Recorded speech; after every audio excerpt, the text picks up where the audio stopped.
আসসালামু আলাইকুম রহমতুল্লাহ। আশা করি সবাই ভালো আছেন এবং ভালোর দলে আছেন। আপনাদের সামনে আরেকটি এপিসোড নিয়ে আসলাম, আমাদের চ্যানেলের দ্বিতীয় এপিসোড। জানি গতবার এপিসোডটা সুন্দর হয়নি, তাই আজকে একটু সুন্দর করার জন্য এসে পড়লাম। তো কথা বাড়িয়ে লাভ নাই, এখনই গল্পটা শুরু করে দিই। গল্পটা পাঠিয়েছে রাজু নামের একজন, তার বাড়ি হচ্ছে সিলেট। তাহলে এই গল্পটা শুরু করা যাক।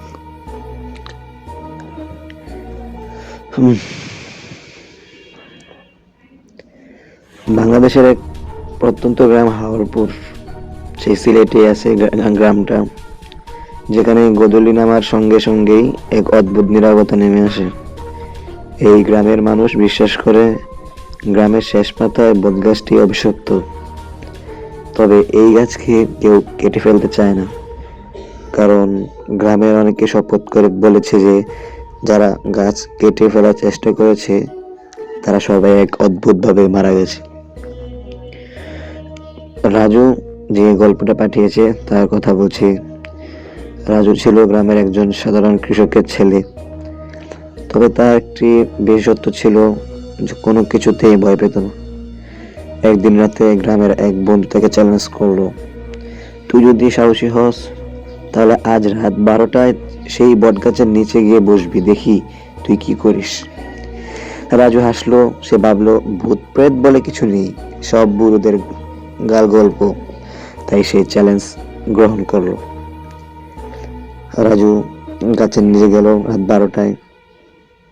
চারপাশ একেবারে নীরব। গ্রাম থেকে এত দূরে সে একটু ভয় পেয়েছিল, কিন্তু সে সাহস ধরে রাখলো। হঠাৎ একটা ঠান্ডা বাতাস বইতে শুরু করলো। বাতাস এত জোরে বইছিল যে তার মনে হলো যেন কেউ তার গায়ের কাছ দিয়ে ঘুরে বেড়াচ্ছে। ঠিক সেই সময় রাজু শুনতে পেল একটা মেয়ে কাঁদছে। আওয়াজটা একদম তার কানের পাশে। কে কে আছো? রাজু চিৎকার করে বলল। হঠাৎ করে বটগাছের একটা ডাল থেকে সাদা শাড়ি পরা একটা মেয়ে নিচে ঝুলে পড়লো। তার মুখটা কালো, চোখে লাল আগুন। মেয়েটি বলল, তুমি এসেছো? আমার অভিশাপ শেষ করতে এসেছো? সেই রাতের পর থেকে রাজু আর স্বাভাবিক ছিল না। সে কারোর সঙ্গে কথা বলতো না। সে ওইখানে অজ্ঞান হয়ে যায়, তার কারণে তার কিছু আর মনে নেই। মাঝে মাঝে সে নিজের মাথা দেয়ালে ঠুকতো। একদিন তার মা দেখতে পেলেন রাজু গভীর রাতে ঘর থেকে বের হয়ে সেই বটগাছের দিকে যাচ্ছে। রাজুর মা তাকে থামানোর চেষ্টা করলেন, কিন্তু রাজু পিছনে তাকাল না। আমি ওর কাছ থেকে পালাতে পারি না, তুমি থামালে তোমার সঙ্গেও তাই হবে, রাজু বলল। পরের দিন সকালে রাজুকে আর খুঁজে পাওয়া গেল না। গ্রামের লোকেরা খুঁজতে গিয়ে দেখলো বটগাছের নিচে মাটিতে তার নাম লেখা, তবে রাজু নেই। রাজু কোথায় গেল? আজও গ্রামের মানুষ বলে যদি কেউ বটগাছের রাত 12টার দিকে যায় তবে সে রাজুর মতো এরকম উধাও হয়ে যায়। কিন্তু কয়েকদিন পর রাজুকে পাওয়া গেল, তবে নৃশংসভাবে পাওয়া গেল। কিন্তু ভাগ্যক্রমে রাজু বেঁচে ছিল।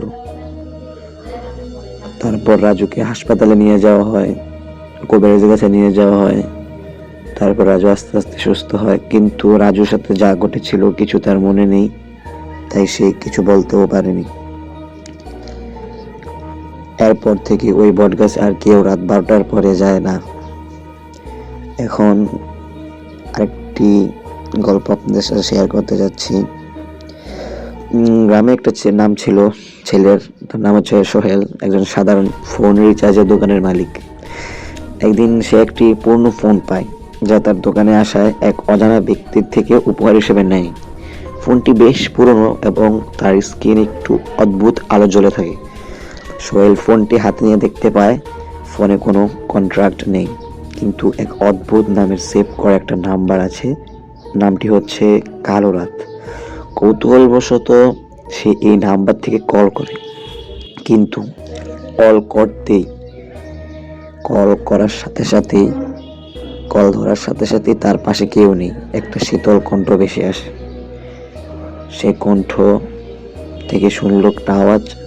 সে আওয়াজে শুনলো যে বলছে, তুমি আমার ডাকে এসেছো, তুমি পালিয়ে যেতে পারবে না। সোহেল ভয় পেয়ে ফোনটা ফেলে দেয়, কিন্তু এরপর শুরু হয়ে যায় তার জীবনের সবচেয়ে ভয়ানক রাত। ফোনটি আর বন্ধ হতে চায় না। অদ্ভুত অডিও বার্তাগুলো তার প্রতিটি ঘর, রাস্তা, কোথাও থামছে না। রাতের পর রাত সোহেল শুনতে পায় সেই কণ্ঠ, তুমি আমার কাছে আসবেই। এখন সোহেল হারিয়ে গেছে। সেই ফোনের মাধ্যমে অদৃশ্যভাবে যোগাযোগ করে, কিন্তু কেউ তার অবস্থান জানে না।